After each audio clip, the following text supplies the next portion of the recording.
बहुत अच्छा विषय रख रहे थे, क्योंकि पढ़ा लिखा व्यक्ति ईमानदार भी है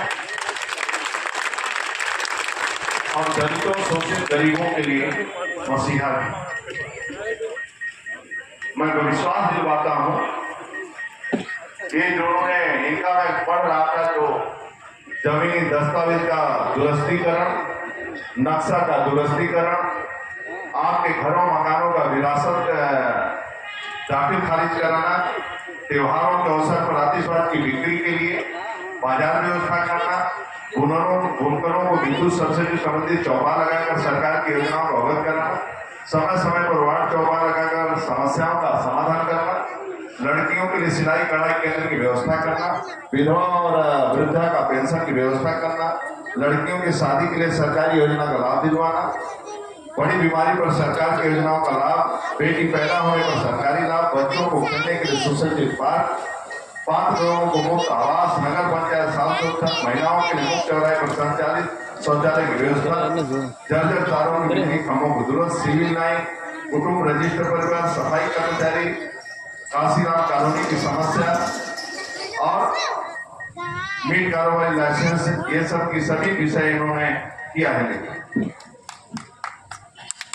एक तो आप अच्छी तरह समझ लीजिए, पहली बार मेरे पार्षदों में तो गया हूं, पहली बार पार्टी ने उत्तर प्रदेश के लिए सैकड़ों नगर पालिका नगर निगम पार्षदों को अपने मुस्लिम भाइयों को टिकट पहली बार दिया। इतने बड़े बहुत पहली बार किसी सभा में आया, जाने का मौका मिलता है।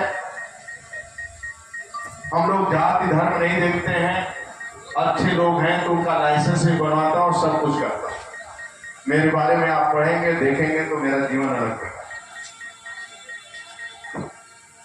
मित्रों, आपको विश्वास दिलाता हूं कि राजनीति के क्षेत्र में ईमानदार व्यक्ति आना चाहिए, चरित्रवान व्यक्ति आना चाहिए जो राष्ट्र और देश और समाज की चिंता है। और मैं जानता हूं मोहम्मद आलम, यदि आपने जितवा दिया मित्रों, मैं गारंटी से कहता हूं बहुत आगे तक जाए।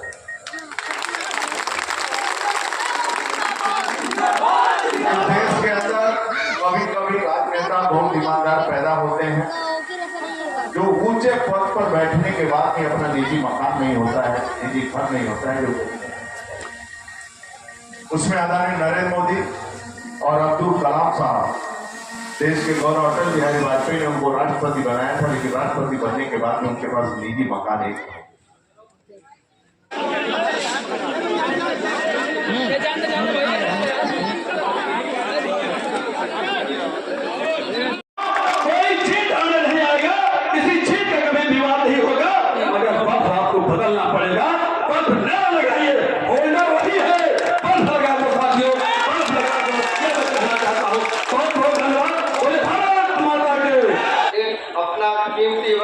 भारतीय जनता पार्टी को जिताने के लिए मोहम्मद आलम भाई को के लिए यहाँ पे बैठे हुए, ये आपका बड़प्पन है। अल्लाह ताला का एहसान है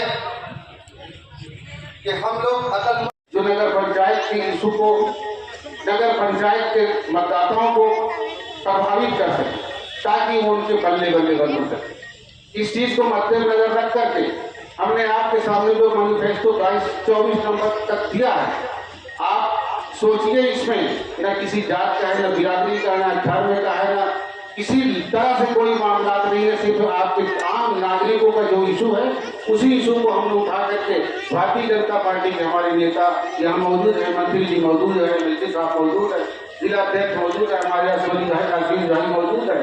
मैं इन लोगों का सहारा लेकर के आप लोगों की समस्याओं का समाधान करने की भरपूर कोशिश करूंगा। और मुझे पूरा यकीन है कि जब आप हमें अपना मत देंगे तो यकीनन ये मान लेंगे कि हमारे मोहल्ला के वासी हमारे प्रत्याशी को जिता करके भेजा है, वो जरूर हमारे पास हाथ रखेंगे और आपका समाधान।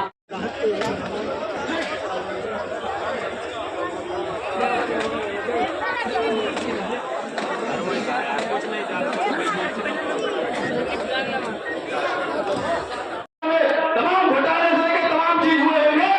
इस देश में क्या चाहिए? स्वतंत्र भारत, स्वतंत्र प्रदेश में, स्वतंत्र प्रयागराज में, स्वतंत्र मौलाना में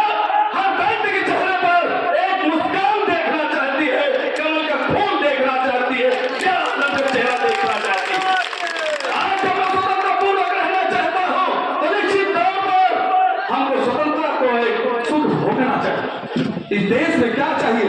हम नौजवान साथियों के चेहरे पर मुस्कुराहट होना चाहिए। आपने देखा होगा आवास से लेकर शौचालय से लेकर बिजली से लेकर चौड़ी चौड़ी सड़कें से लेकर 18-22 घंटे बिजली से लेकर क्या आपको नहीं मिलना?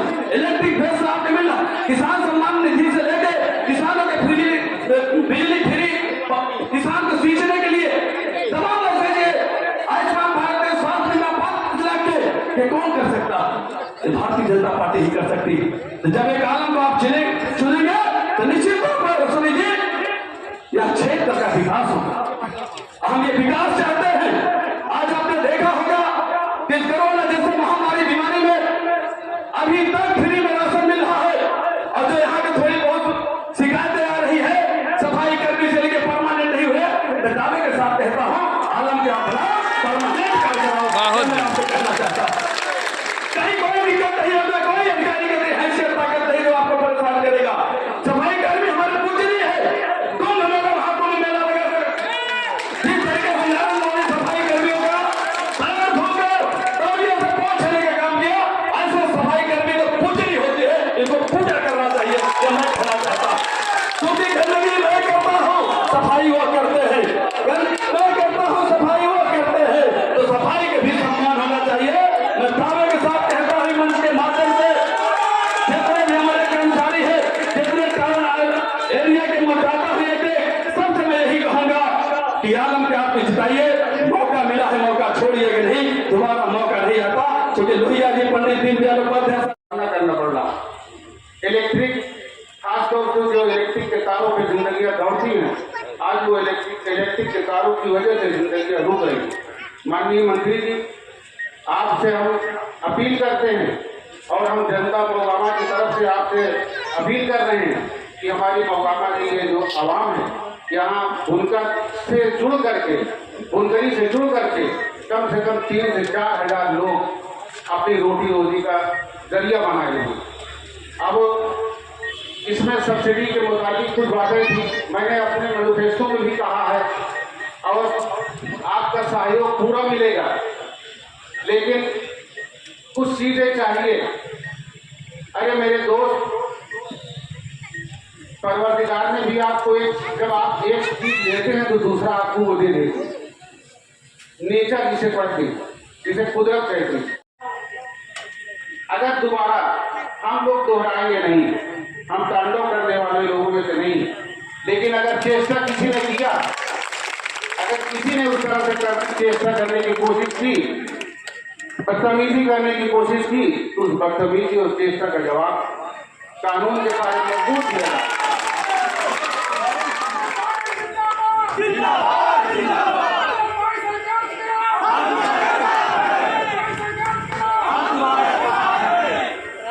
ये बातें जो मैं आपके सामने कह रहा हूँ, ये कोई अफसाना नहीं है, हकीकत है। वो तमाम आपने देखी है जो आज यहाँ मौजूद।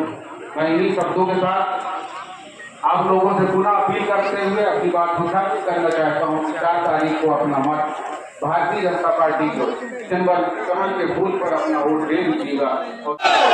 जिन लोगों को लगता है सबको भारतीय जनता पार्टी के अंदर नहीं है, आजादी के बाद देख ले, एक तरफ गुंडा और माफिया है, एक तरफ भारतीय जनता पार्टी का प्रत्याशी मोहम्मद आलम है। समाजवादी गुंडाई करती है, अपराधियों को संरक्षण देती है, उसको आगे बढ़ाने का काम करती है भारतीय जनता पार्टी। आलम जैसे एक मसीहा को यहाँ प्रत्याशी बनाकर आपसे कुछ सोच पैदा करना पड़ेगा, इंकलाब पर नारा देना होगा। आपको अपने भारत की कसम है, आलम को जिताना पड़ेगा, आलम को जिताना पड़ेगा। अगर आप अपने अंदर जोश और जुनून पैदा नहीं करेंगे तो यही समाजवादी गुंडे 15 साल से यहाँ राज कर रहे हैं और इनका राज होता चलाएगा।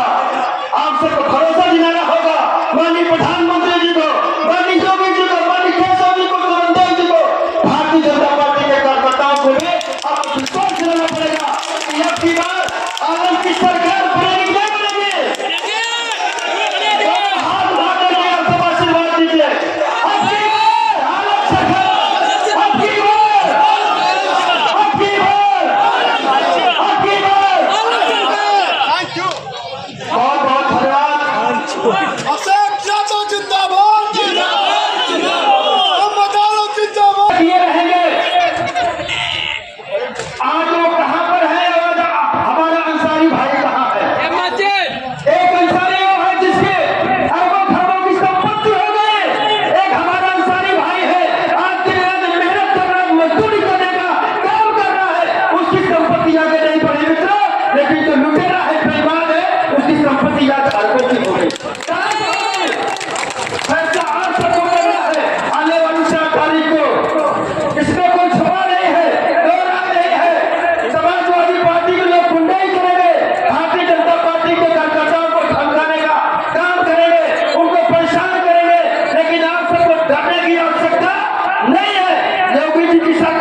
अवश्य यह सीएम को कहना चाह रहा हूं कि आप स्वतंत्र दिमाग से और निरपेक्ष भाव से कहीं भी कार्यकर्ताओं के ऊपर कोई उत्पीड़न न हो, चाहे वो हिंदी हो चाहे मुसलमान हो।